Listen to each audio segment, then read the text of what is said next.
news from the FDA this morning. They're also going to be able to take some questions. I will keep an eye on the clock, and with that, I will turn it over to Jeff.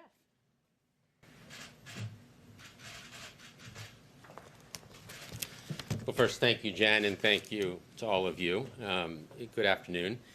As you all know, the FDA and CDC announced earlier today that out of abundance of caution, they've recommended a pause in the use of Johnson & Johnson vaccine as they review data involving 6 reported U.S. cases of a rare and severe type of blood clot in individuals after receiving the Johnson & Johnson vaccine.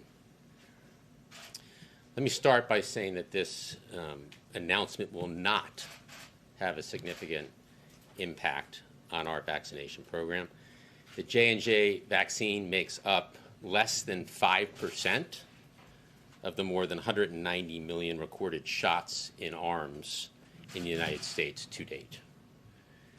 The President has always said that this is a wartime for 300 million Americans by the end of July. Over the last few weeks, we have made available more than 25 million doses of Pfizer and Moderna each and every week.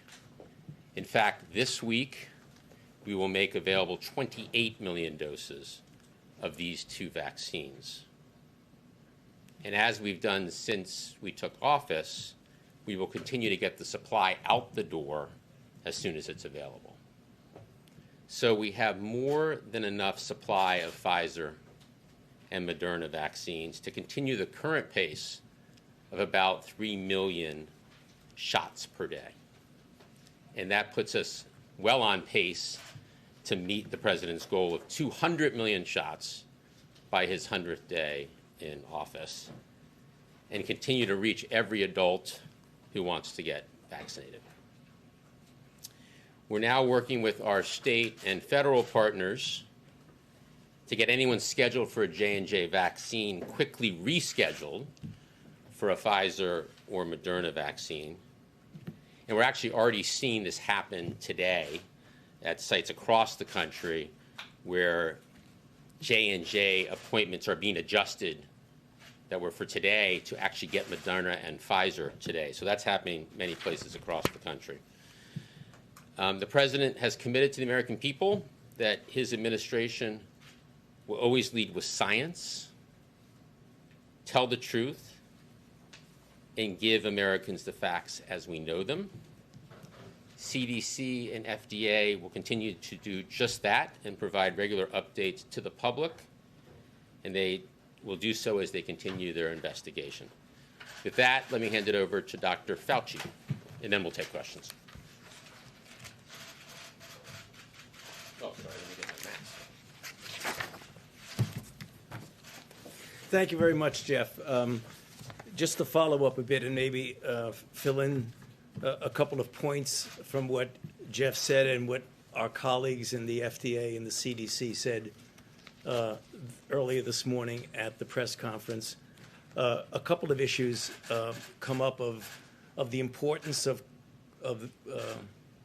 calling this pause, because people say, what does a pause mean?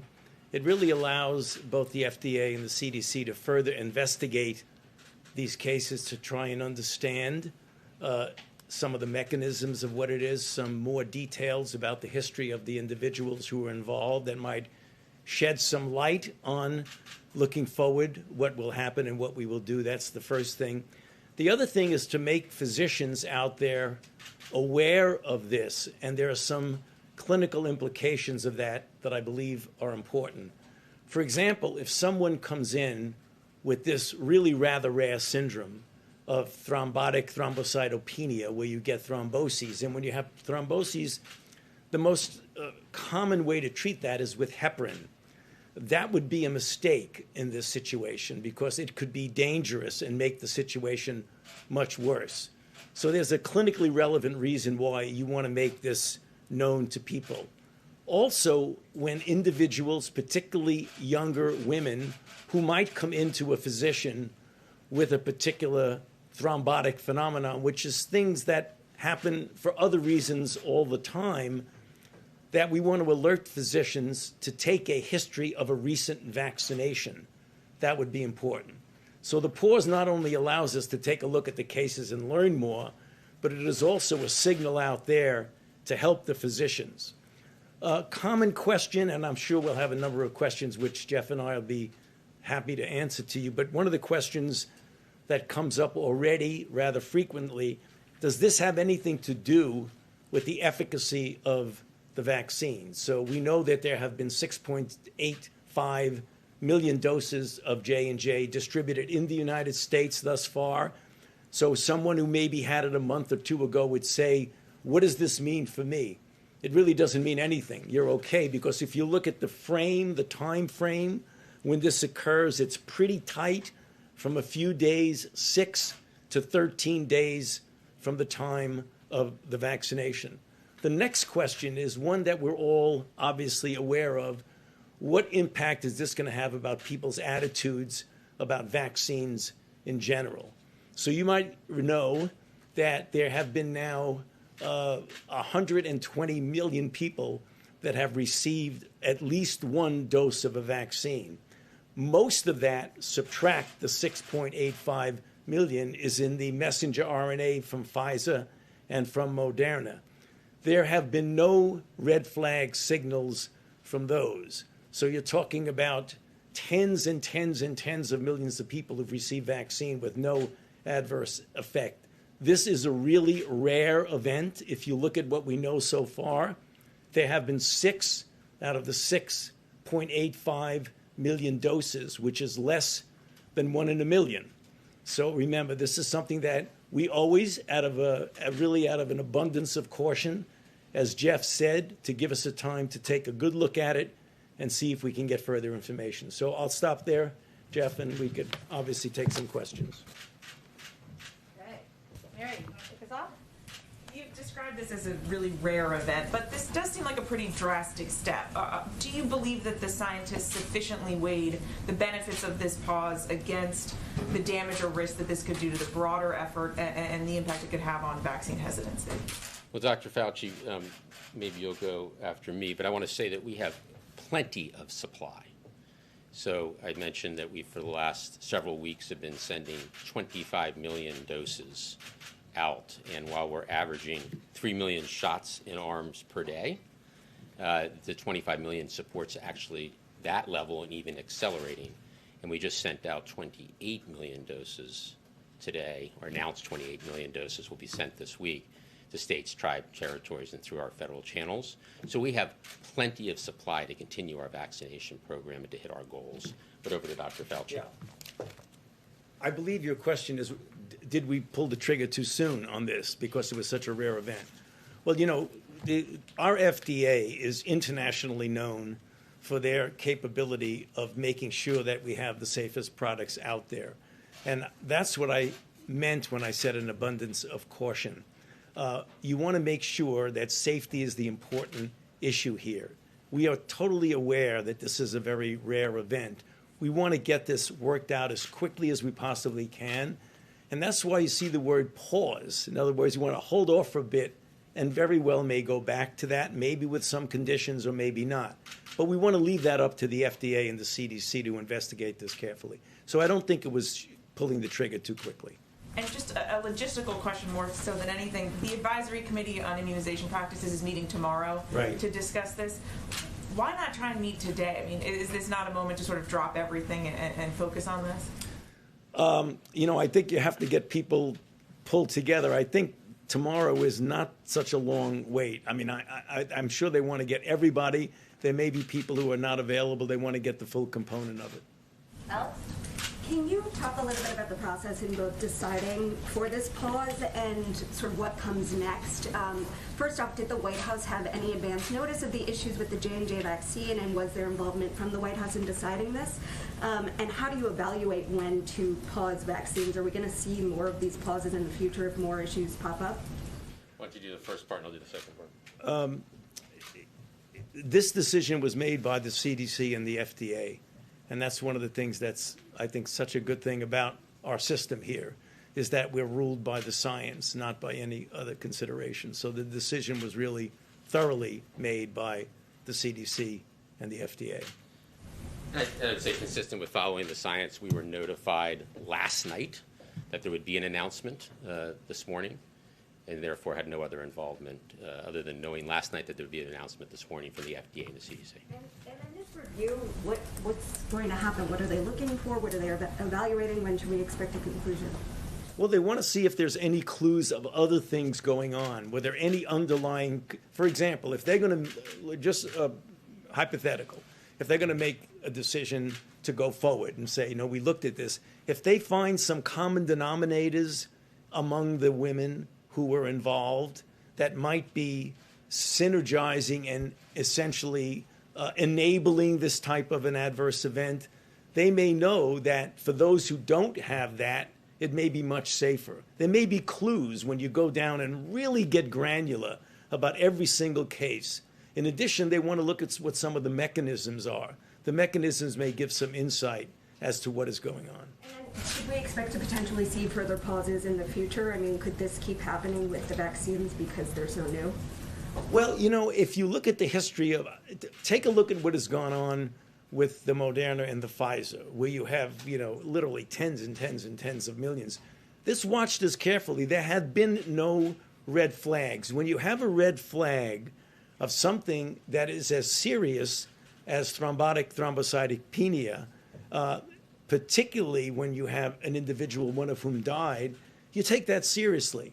So I don't think that minimal things that very likely have nothing at all to do with the vaccine, that we're going to pull the trigger so quickly as to keep stopping and stopping and stopping. I think this is an unusual occurrence of a serious adverse event that you want to make sure before you go forward, you investigate it thoroughly. And that's exactly what they're doing. They're pausing so that they can look at it more carefully. Thank you. A couple for Dr. Fauci first. It's great to see you back at the podium, Dr. Fauci. Given that the impacted patients were all women between the ages of 18 and 48, should women under 50 be excluded from getting the J&J vaccine? The question you're asking gets back to several of the questions here. That's the reason why the CDC and the FDA want to take a look at this and say, are there some categories now where people outside of that categories don't have any of the factors, so it'll be okay to go on? It is entirely conceivable, making no predictions, that there may be some restriction in an age group or not. We don't know that now. That's the reason why they're working very hard to answer the question you're asking.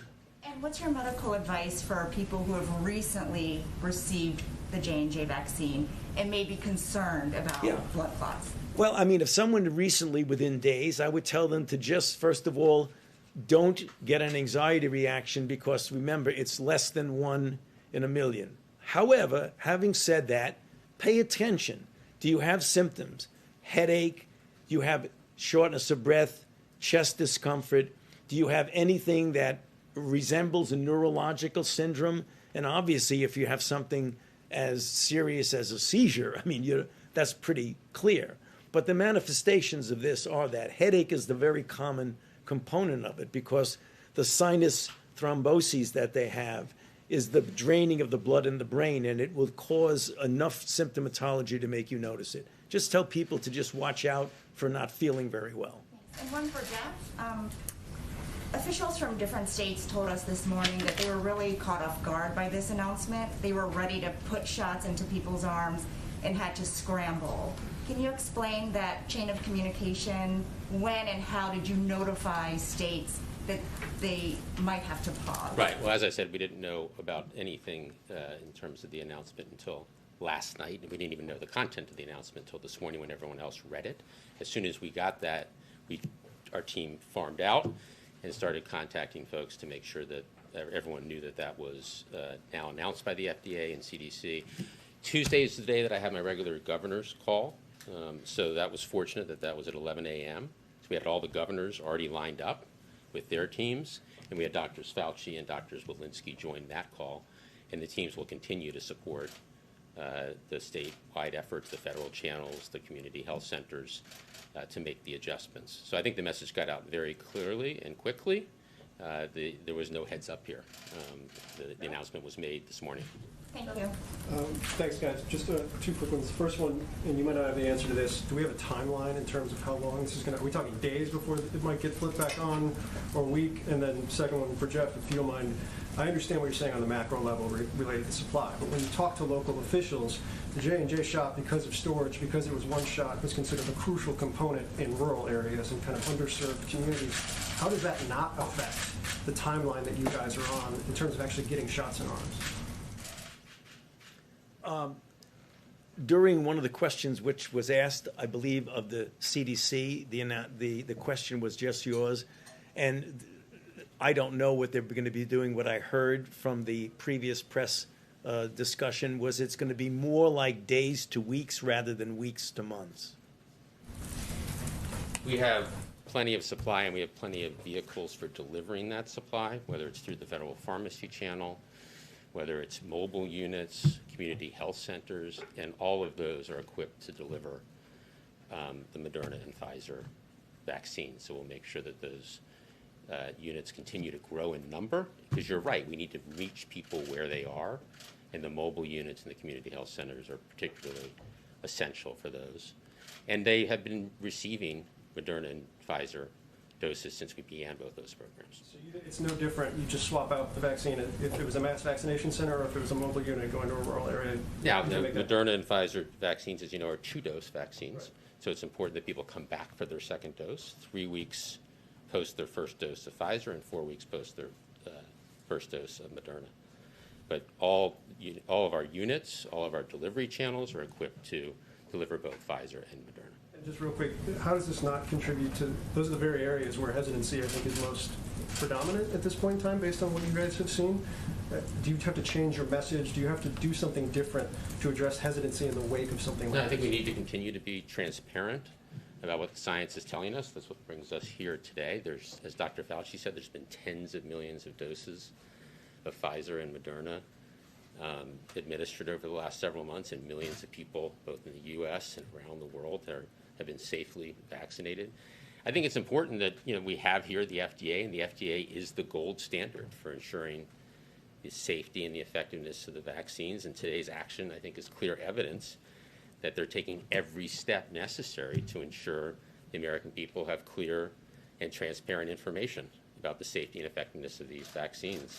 So the bottom line is the vaccines, Moderna and Pfizer, that are now being administered are clearly safe and are saving lives, and every American should get vaccinated when it's their turn. Thanks, Jeff. Is J&J production going to continue during this pause? And secondly, is the Biden administration considering ordering more doses of Pfizer or Moderna, given, just in case this problem with J&J becomes prolonged? Mm-hmm. So the J&J production issues in Baltimore are obviously a completely separate set of issues, and those are being worked out through the FDA process with the company. And production of those vaccines begin if and when the FDA authorizes that facility. Your second question was, we really have thought of this as a wartime effort from the beginning, which is why we purchased excess supply, so that we'd be ready for any contingency. And we'll continue to look at every possibility in terms of making sure that we always have enough supply for the American people. Well, just to clarify on the J&J production, not related to the Baltimore plant, but just overall J&J production, is that going to pause while this pause on administering doses occurs, or is the production going to continue? Well, the production is really centered around that Baltimore facility. The vast majority of the production is that Baltimore facility. Andrew? I just want to, Jeff or Dr. Fauci, I want to just ask you very directly, are you ruling out the possibility that the vaccine could be removed from the market? I mean, are you ruling out that, are you expecting it to be re-allowed?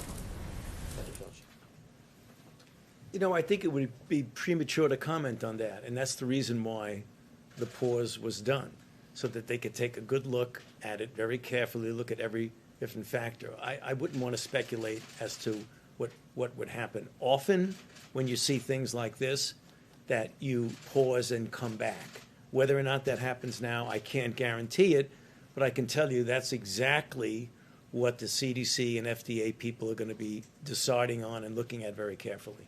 And if I could just ask you on this outreach question. So, this is the problem that you've been struggling with, the sort of vaccine hesitancy. This obviously is a setback.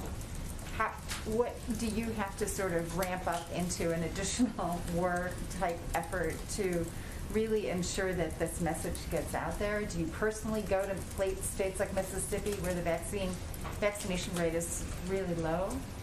Well, let me answer your first question, and then we, consistent with it being a wartime effort, we've planned for different scenarios and different contingencies. So we have enough supply of Moderna and Pfizer to hit the targets that we've set, the 200 million shots in 100 days, and to head toward the 4th of July that we've talked about as a country, a more normal 4th of July.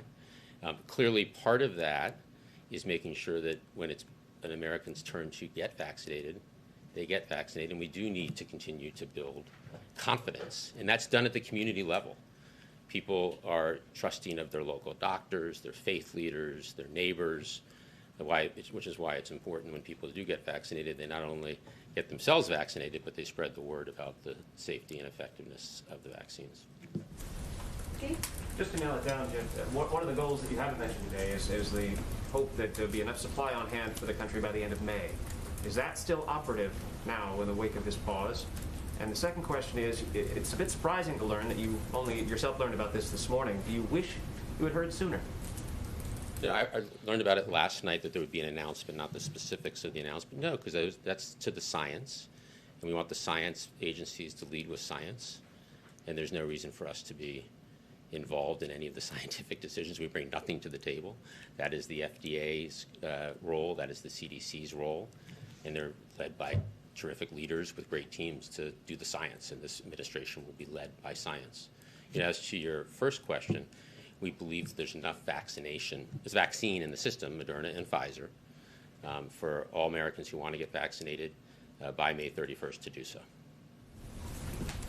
Yeah, Jeff, I feel like we're kind of dancing around the hesitancy question here, and so I would just ask you directly, do you think the announcement of this pause will increase or decrease vaccine hesitancy?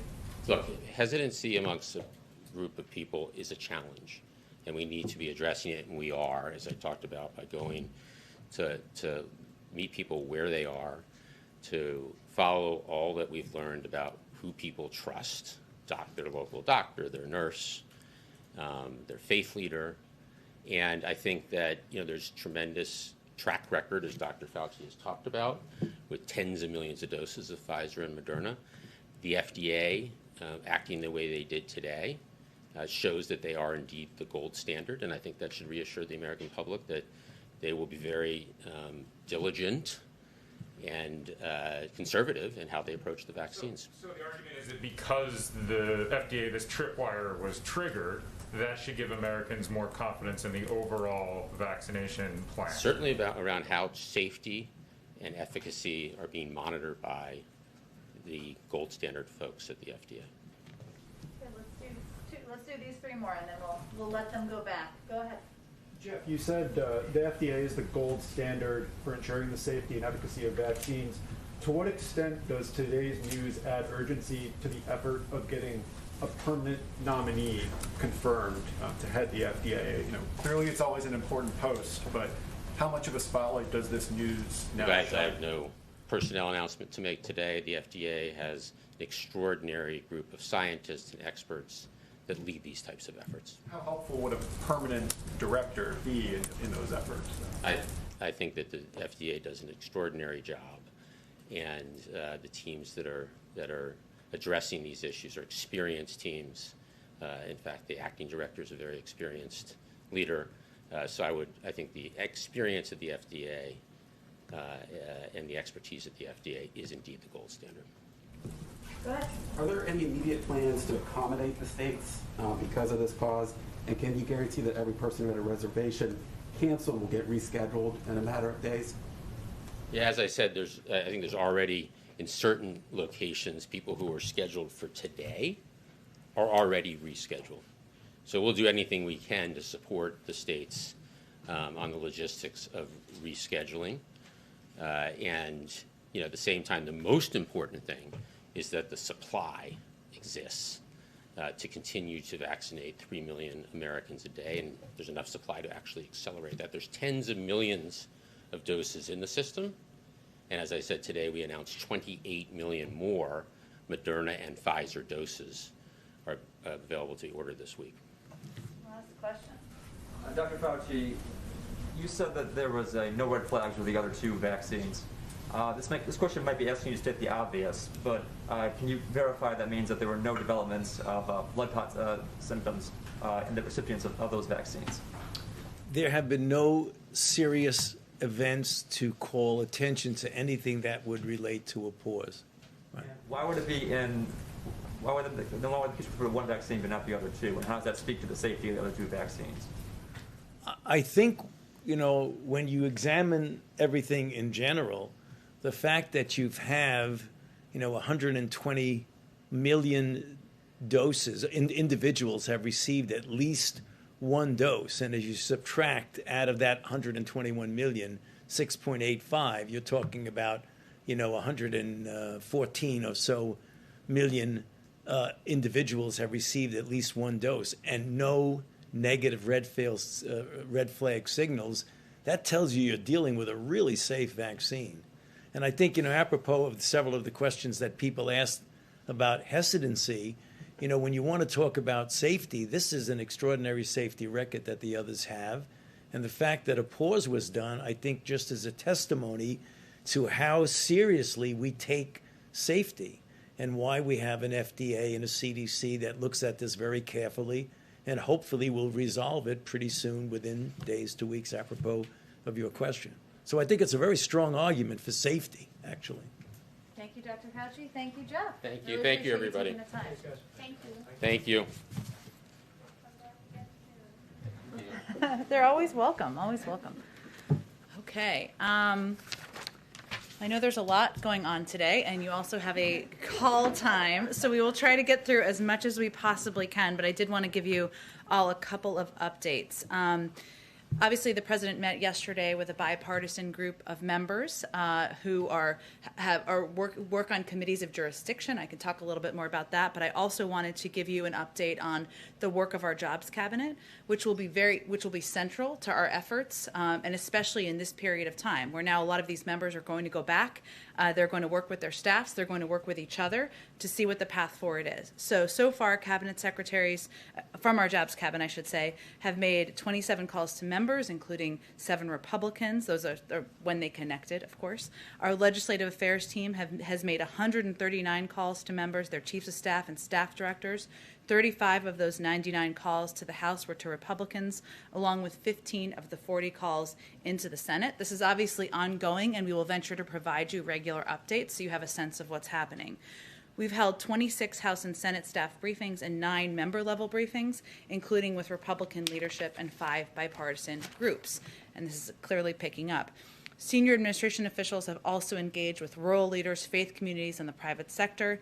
They've held briefings with bipartisan groups of over 1,000 mayors and county elected officials, and have had one-on-one conversations with governors from both parties.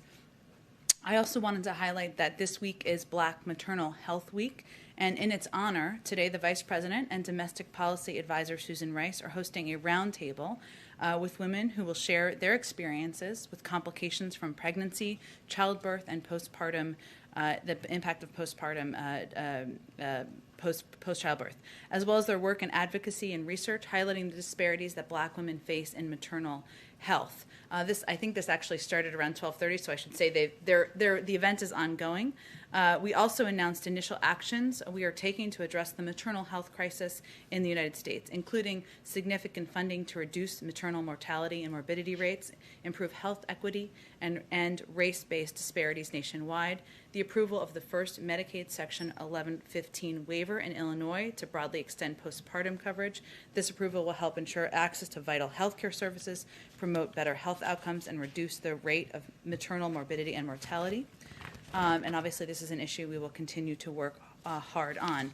I also just wanted to highlight that we're also hosting today a virtual small business briefing on the American Jobs Plan. Small Business Administrator, newly confirmed, Isabel Guzman, will join the event with thousands of small business owners to highlight how the American Jobs Plan supports small business. The plan that the President has proposed provides direct support to small businesses by increasing access to federal contracts and investing more than $110 billion in financing and technical assistance programs. As you know, the President also attended a congressional tribute for U.S. Capitol Officer William Evans this morning. He paid his respects, for those of you who didn't see, to Officer Evans and met with his family. The President, following his remarks, I should say, the President offered his support to the Capitol Police, who have weathered great stress and responsibility since January's insurrection, in addition to sustaining the loss of another fellow officer. Finally, the President will deliver remarks tomorrow at the White House on the way forward in Afghanistan, including his plans and timeline for withdrawing U.S. troops in close coordination with our partners and allies and the government of Afghanistan, and its commitment to focusing on the threats and opportunities we face around the world today. We will have an advisory with more details out later today. We, of course, are doing a series of briefings throughout the day with all of you and others. I'm going to be limited in what I'm going to share from here because I don't want to get ahead of the President, but I will look forward to having a conversation with all of you in the coming days about the details of his speech. With that, go ahead, Alex. Thanks. Let's start with Russia. Can you share any details on the proposed summit with President Putin? Where would it be? What would the topics be? And what was his response? And also, Putin himself suggested public talks with Biden in mid-March, and he was brushed off by the White House. So what's the change? What's behind the change in posture? Well, let me first say that, as you note, the President had a call with President Putin this morning. We put out a readout of that, but let me reiterate a couple of the highlights for those of you who are following other pieces of news. During this call, they discussed a number of regional and global issues, including the intent of the United States and Russia to pursue a strategic stability dialogue on a range of arms control and emerging security issues, building on the extension of the New START treaty. President Biden also made clear that the United States will act firmly in defense of its national interests in response to Russia's actions, such as cyber intrusions and election interference. And he also emphasized the United States' unwavering commitment to Ukraine's sovereignty and territorial integrity. The President voiced our concerns over the sudden Russian military buildup and increasing aggression on the border of Ukraine, and called on Russia to de-escalate tensions. So as it relates to your question, I will say that our approach to our relationship with Russia is one where we certainly expect the relationship to remain a challenge. We expect there will be continued difficult conversations, and we are prepared to confront those. But our goal is to have a relationship with Russia that is predictable and stable. And having a conversation or a dialogue, which the plans will need to be developed on. This is the first conversation about it at that level, of course. The purpose of that is to, of course, be honest and candid where there are areas where we disagree and have concerns, but also work together on areas where there is mutual interest. And that may relate to arms control, as we did with the extension of New START shortly after the President was inaugurated, or even working together on pursuing an Iran nuclear deal. So there'll be a range of topics discussed. As we get closer and details are finalized, we'll share those with you, but we are just at the early stages of the discussions. And with respect to Russia's military buildup at the Ukrainian border, what is on the table to respond if Russia doesn't back down? I mean, are military options being considered? Well, Secretary Blinken and Secretary Austin are both in Brussels now. They are having discussions with their counterparts about a range of topics, including the military buildup on the border. So I won't get ahead of those discussions. I expect they will do a readout when those discussions conclude. Any approach or engagement with Russia or actions would be done in coordination. And then one more on Afghanistan. Republicans are already talking as though the announcement has happened of the withdrawal of all troops by September 11th. And so I wanted to get your reaction to something Mitch McConnell just said. He suggested that it would put our NATO partners in a shared fight that we have not yet won. It would abandon the women of Afghanistan, whose freedoms and human rights will be in peril. He said that the administration plans to turn tail and abandon the fight in Afghanistan. So what is your response to this criticism and criticism from other Republicans that it's too soon without any plans to sort of maintain stability there? Well, again, I will leave it to the president to lay out his specific plans for withdrawing troops, the reasoning, and his commitment to focusing on the threats and opportunities we face around the world today. But I will say that the president has been consistent in his view that there's not a military solution to Afghanistan, that we have been there for far too long. That has been his view for some time, well documented, well reported on. He believes that, and he remains committed to supporting negotiations between the parties, which many of you may be following, are resuming next week. And he also believes we need to focus our resources on fighting the threats we face today, 20 years, almost 20 years after the war began. And so that's his approach and how he looks at this decision, but he will lay out more specifics tomorrow. Okay, go ahead. Thanks, Jen. You mentioned President Biden has been consistent. As a candidate, he told CBS that he thought a smaller footprint of troops should remain in Afghanistan in the case that terrorists reamass their capacity. But now he's committing to drawing troops to a number that is 0. Can you explain that change? Again, I know we're doing a number of briefings with all of you where you will have all of these questions answered. I will say that the president's approach and his decision that he made was done through close consultation with military leaders, with his national security team, with partners and allies around the world, and with his objective in mind of ensuring we are focusing on the threats we're facing. We're doing that in close coordination with our partners and allies, and I will leave it to the briefings that you will be receiving and his speech tomorrow to outline more in more further detail. Go ahead. Oh, go ahead. On Russia, the U.S. has repeatedly called on Russia to de-escalate tensions at the Ukrainian border. Does the president have any reason to believe Putin will actually listen this time? Well, I would say when it comes to diplomacy, you don't stop calling for what are the right actions and the appropriate actions and the actions the global community believes are right. Just because you see a hesitation in taking those actions. And there is, what is different now is that there is coordination on the international front with the Europeans, with our partners. As I mentioned, Secretary Blinken and Secretary Austin are in Brussels now having a discussion about a range of issues, including the aggression at the border. And that pressure is different. Russia is an outlier in many ways in that regard. So we will continue to work in partnership with our allies and partners and continue to put the pressure on and call for what's right. Thanks, Jen. Go ahead. A couple of different topics. Just one quick follow-up on Russia.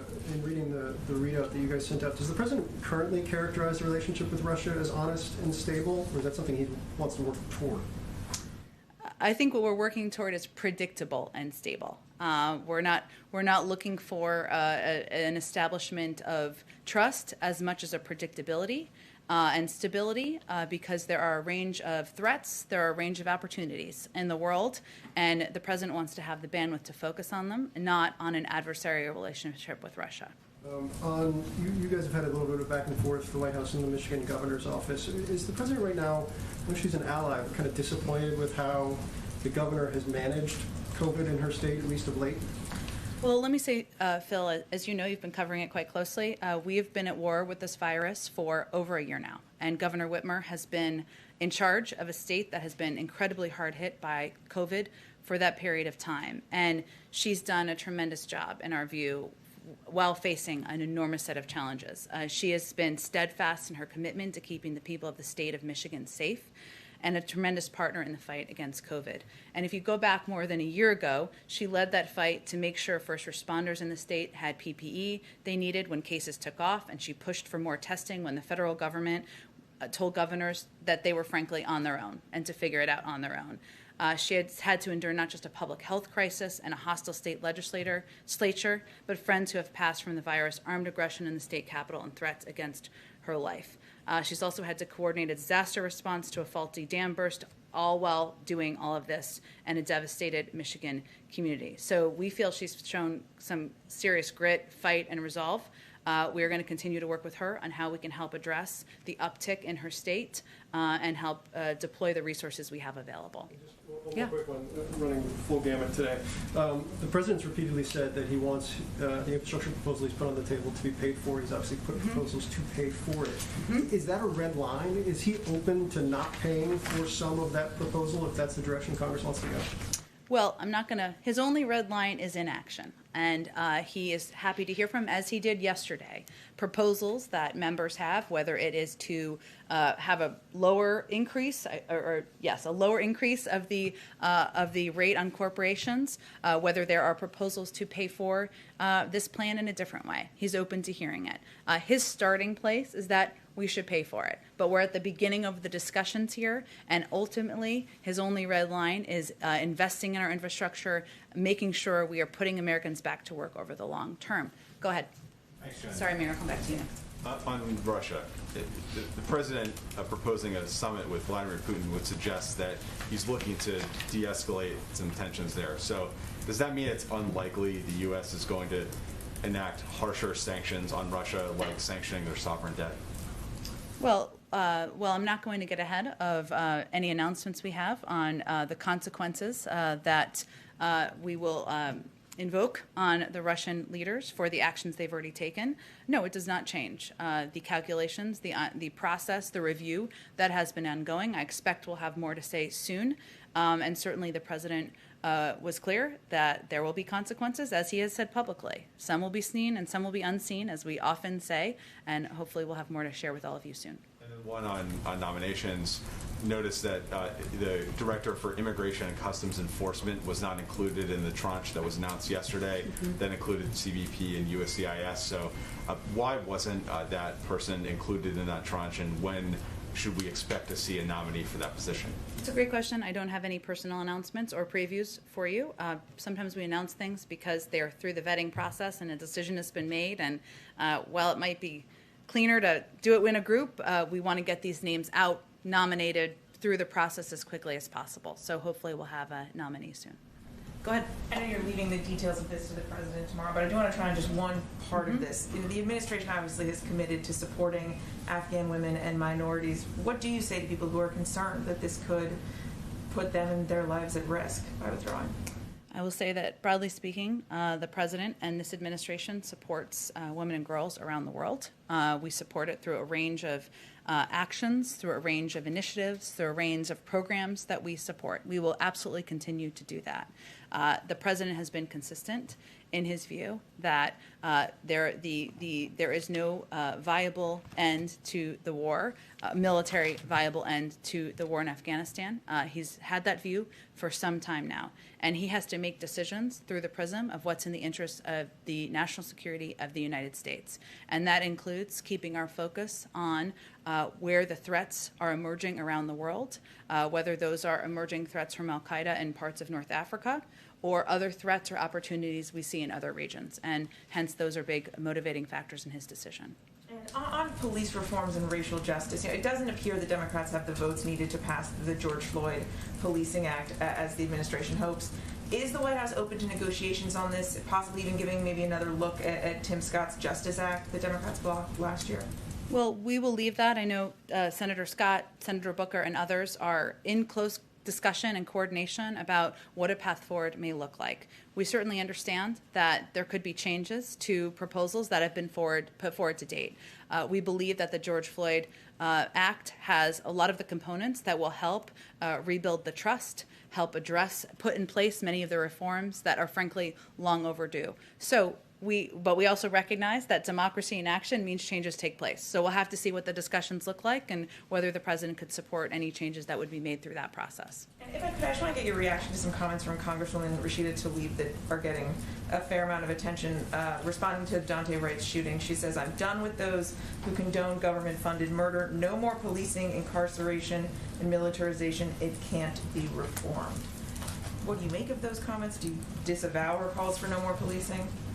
Look, what I can state from here is that that's not the president's view. The president's view is that there are necessary, outdated reforms that should be put in place, that there is accountability that needs to happen, that the loss of life is far too high, that these families are suffering around the country, and that the Black community is exhausted from the ongoing threats they feel. But he also believes that there is a forum for putting in place legislation, the George Floyd Act, that can help put many of these necessary reforms in place, and that part of what needs to happen is rebuilding trust in communities in order to get to a better place.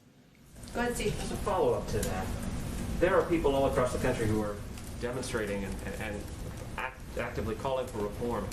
What expectation should they have for change in the Biden era? What is this president going to bring to bear if, for example, qualified immunity isn't removed from the law, if you can't get that in a bipartisan agreement? Well, first, we're not going to get ahead of what the discussions are about a bipartisan agreement. I think what Americans who are exhausted, who have suffered, who are worried about their kids and their family members should know is that the president sees racial equity as a central focus of his presidency, and his actions bear that out.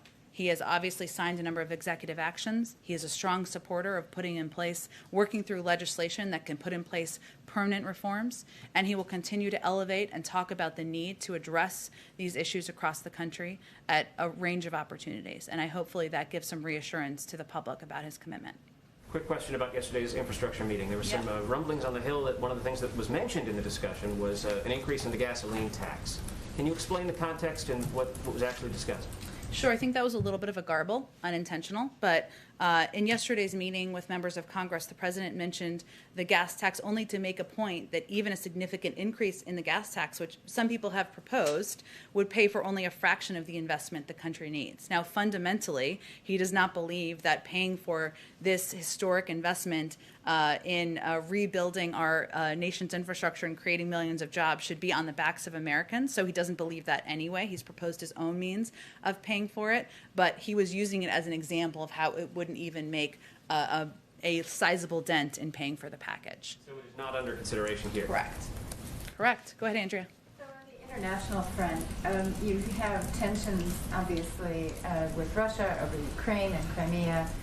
There are a lot of concerns about what's happening in China and the South China Sea and also in Taiwan. Are you confident, is the president confident that the U.S. military is postured correctly and prepared to deal with multiple crises occurring almost simultaneously at a time when you're withdrawing troops from Afghanistan? Absolutely. The president has utmost confidence in General Austin and his leadership, and Secretary Austin, I should say, switching titles, and he believes we have the best military, men and women serving in the world, and so he has absolute confidence.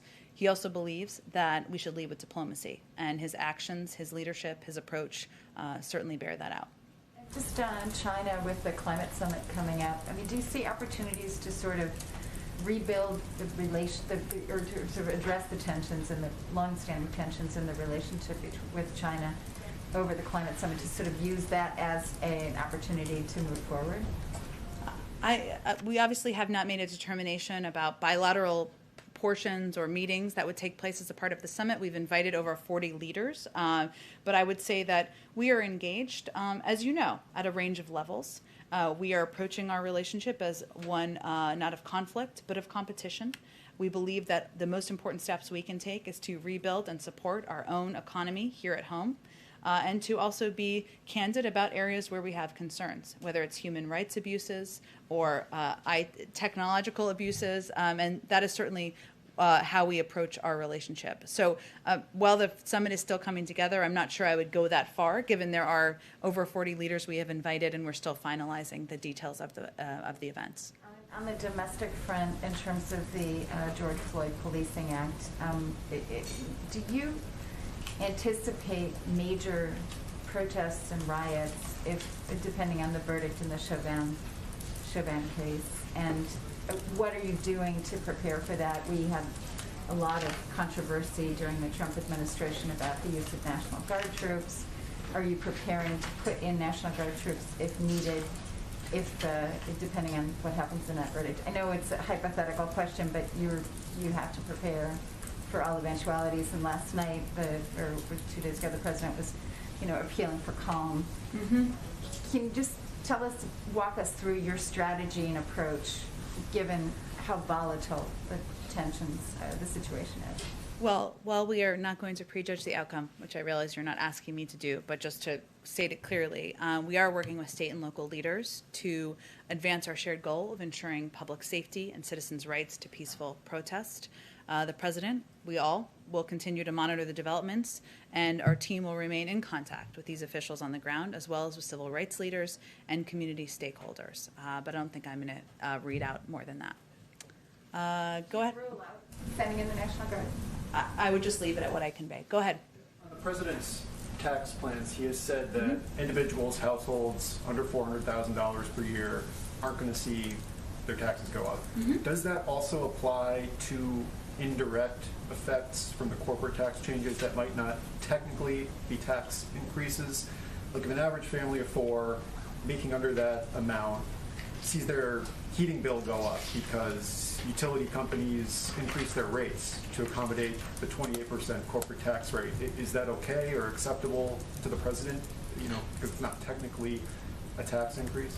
Well, I would say that there's no reason that is what needs to happen. We have evidence of what happens. Back in 2017, when Republicans prioritized tax cuts for big corporations over investing in working people, there were many arguments made about what the impact would be. The benefits would be passed on to consumers. They would invest in R&D. There would be jobs created. None of that happened. There were stock buybacks, more incentives to offshore, record compensation for executives. We have seen countless studies where the biggest impact to these corporations would likely be on capital. So I would say that's not a concern we have at this moment in time. But even though, I mean, utility companies did, maybe it was arguably partially for show, but they did announce, you know, rate decreases after the 27 tax law passed and attributed it to the tax law passing. You know, is there some data that you're expecting from economists suggesting that will be the case, or are you just getting ahead of what might happen when the bill passes? I mean, I'm just getting ahead of that. Like, there were those announcements. You said, like, they didn't have the intended effects, but utility companies did say, hey, we can pass on this lower rate to consumers through their utility bills. And have utility companies said, I have not seen it if they have, that they would raise the cost if this bill passed to invest in infrastructure and get lead out of the pipes to make sure there's clean drinking water and create millions of jobs? I'm not aware of any specific announcements like that, but I'm just saying that was one of the results that occurred after the 2017. Well, then I don't think we have to anticipate it as an issue quite yet. Go ahead, Hans. Just on Iran, they've announced that they're going to go to 60% uranium enrichment. What does that do to the ongoing indirect talks? Does it complicate them? Are those talks still on? And then I'll have a couple follow-ups. Sure. Well, let me say that first, we take seriously Iran's provocative announcement of its intention to begin enriching uranium to 60%, which the P5+1 should be unified in rejecting. This step both calls into question Iran's seriousness with regard to the nuclear talks and underscores the imperative of returning to mutual compliance with the JCPOA. We share a common stated objective of returning to mutual compliance with the JCPOA with Iran. And we have been engaged constructively in what we felt was constructive dialogue last week, even as it was indirect, in Vienna. And while they were difficult, and while we expect this to be long, we expect, and we have not been alerted of any change in planned attendance in the meetings that will resume later this week. So we are certainly concerned about these provocative announcements, but our goal remains seeing through a diplomatic process, which we expect to resume in Vienna later this week. Okay, just so very clear, you expect the indirect negotiations to continue, even though you're questioning their seriousness to those negotiations. Well, look, I think, Hans, we believe that the diplomatic path is the only path forward here, and that having a discussion, even indirect, is the best way to come to resolution. It doesn't mean that we hold back on concerns we have and don't encourage our P5+1 partners to expressing those same concerns and having that as part of the discussion. On the sort of diplomatic front, was the U.S. giving any heads up about the attack from potentially Israel on the power facility for Natanz? I have nothing further to read out about our understanding of the origin or the intention of the attack. Was the U.S. at all in any way involved in the attack on the power facility in Natanz? As I said yesterday, we were not. If I could just we'll switch gears to Russia real quick. Sure. The statement said in the coming months for this potential summit. Is that going to be this summer? We'll see. In the coming months would be this summer. Does the president have any preference on where the location should be? It's a great question. I know Alex was asking a similar one. We're still just at the early part of this process, and so as we have more details, we will share them with all of you. Can we narrow it down? Northern Hemisphere? I don't think we're quite there yet. You're sounding like there's a place you'd like to summer with President Biden and President Putin. I can pass that along, certainly, but okay, go ahead. Hard to follow, but I'm sure you have a very serious and good question. Go ahead. Thanks for that, I suppose. My question is on LGBTQ rights. You told me weeks ago President Biden stands by his campaign promise to sign the legislation within 100 days. We are now on day 83 of the presidency, and it looks like that bill isn't close to making it by that deadline, and the president is facing multiple crises, as evidenced by the questions in this briefing. Does the president continue to stand by that campaign promise? He does. He continues to work toward it. And as you know, in order to sign legislation, it needs to come to his desk. And while he has certainly been a vocal advocate in his support for the Equality Act, he, and obviously, as you know and noted, it passed the House and needs to work its way through the Senate. It requires the Senate passing it in order for him to sign it. What are the president's efforts like in getting the Senate to pass legislation? Well, certainly he's put out a statement of administration policy. He has talked about his view that this is legislation that should pass, and he has a range of conversations about a range of topics, but also so does our legislative team, who work to move forward his agenda every single day. And then one thing that's related to this is the Supreme Court's upcoming decision in the case of Fulton versus City of Philadelphia, which will determine whether there's a First Amendment right to reject child placement in the homes of same-sex couples. Is the administration doing any contingency planning for that decision in terms of the Equality Act or anything else? Tell me a little bit more. Contingency planning, as if what if there's a different outcome than we would like from the Supreme Court ruling? Contingency planning based on the outcome of this decision and how that squares with the passage of this legislation.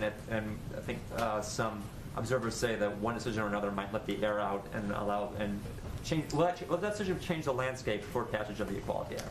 It's an interesting question. I'd probably have to talk to our legislative team. We typically, as you know, don't get ahead of Supreme Court rulings, but I will talk to them and see if there's anything we can convey directly to you. Go ahead. Thank you. Oh, I'm sorry. Go ahead. I'm just going to keep track so I get to everybody, but go ahead. Yeah, no problem. I have a question on immigration. So, you know, with Guatemala and Honduras and Mexico deploying their troops at their borders, what is the White House or the Biden administration's next plans to kind of help mitigate migration at the U.S.-Mexico border? At our own border? Well, I would say that part of our effort here in working with these countries is the recognition that irregular migration is a hemispheric issue that requires all countries in the region to play their part. So part of our effort here was to work with Mexico and Northern Triangle governments to implement collaborative migration measures. Of course, if these are effective, then there will be fewer people who are coming to our own border, so there is an impact even of that announcement that we just made that ensures that countries have deployed security personnel, migration officials, and other officials at the different at their borders to address migration. And, you know, last month we saw some really large numbers at the border of migrant apprehensions. How is the Biden administration working with local officials, local governments, and local nonprofits along the border, who some are picking up some of the costs, like, you know, COVID testing and hotel bookings, and so kind of how is the government working with these local officials? Well, they play a tremendously important role in helping ensure, as you noted, in some cases it is working with NGOs and local authorities and officials on testing.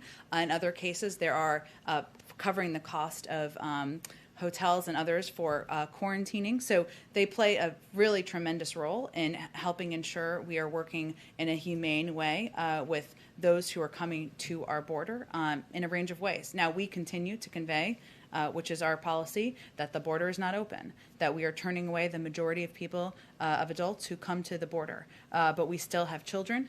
We still have some migrant families who Mexico cannot accept for a variety of reasons. And these NGOs play an incredibly important role. I know we're at the end of our time here, so let me just, because there's a gather, that's why. But let's see if we can just get to you two quickly. Go ahead. Just a few about the vaccine and one on Iran, if I can. Several times from the podium, you've acknowledged that the Biden administration may not be the best messenger for certain groups on the vaccine, such as white evangelicals, conservative white folks. Can you take us inside the process as to how you're determining who the best messengers are for those communities? Are you reaching out specifically to targeted people? Are you relying on volunteers? What does that process look like? Well, a big part of our effort, and I appreciate you asking this question, is to create, in part, a community core, which is a program that gets fact-based messages into the hands of local messengers. And what we've seen through our data is that local messengers, whether that is elected officials, mayors, doctors, sometimes clergy, civic leaders, are the most effective messengers of anyone. And that's why a large part of our $3 billion funding that we have are focused on getting out into the country is on working with community-based organizations to strengthen vaccine confidence in the highest risk and hardest hit communities. So it really depends community to community, but we work with faith-based organizations, we work with community health workers, we work with disability organizations, we work with organizations across the board of all different backgrounds and affiliations so that they can get the message clearly out to communities. How are you determining which organizations know who these influential people are who are going to reach these certain groups that you feel like perhaps you're not going to reach? How we determine who community leaders are in communities and like reach these groups that you're trying to well, I think as I'm conveying here, a lot of this is based on taking a local approach, and a lot of it's driven through HHS, so they may be best able to answer your question. I just want to get to our last person here. Go ahead. From my colleague, do you have a comment on Japan's plans to release wastewater from Fukushima into the Pacific Ocean? Let me get you a comment from our national security team after the briefing. I'm happy to do that, okay, or directly to your colleague, I should say. Could you clarify who initiated the phone call with President Putin? Was it President Biden? I don't think I'm going to have more detail on that. I'll check if I do. The last one. Does President Biden want to restore travel between the United States and Europe, as well as with the United Kingdom before summer? You mean as it relates to COVID restrictions? Look, our focus, of course, we'd love to have travel return, just like everybody would like to return to normalcy, but we rely on the advice and the guidelines done by our health and medical experts, and so we'll defer to them on the timeline for that. See a chance for restoring travel between Europe and the United States for the summer? Many people need to plan in advance. Sure, we understand that, but also we will rely on the guidance and the timeline of our health and medical teams. Thanks, everyone.